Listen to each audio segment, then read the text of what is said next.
საჭიროებების დადგენა საქართველოს საჯარო სკოლებში.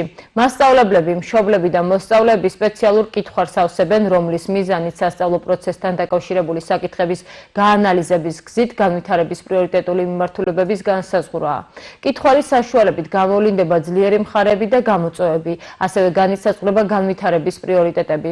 მიღებული ინფორმაცია გამოყენებული იქნება სკოლის ინსტიტუციური განვითარების ხელშეწყობისა და განათლების ხარისხის გაუმჯობესების მიზნით.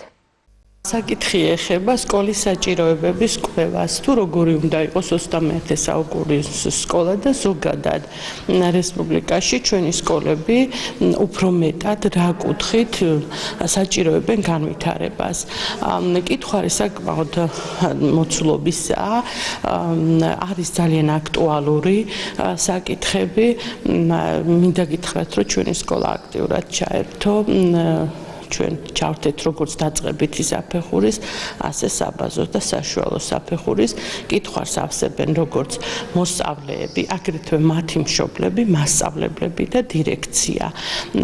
დიფერენცირებულია ეს და ზუსტად იკვეთება მშობლის თვალთახედვით, რა საჭიროებს სკოლა, მოსწავლის თვალთახედვით და ძალიან საინტერესოა მასწავლებლის და აგრეთვე დირექციის. გულწრფელობა შევსების დროს არის მთავარი კრიტერიუმი.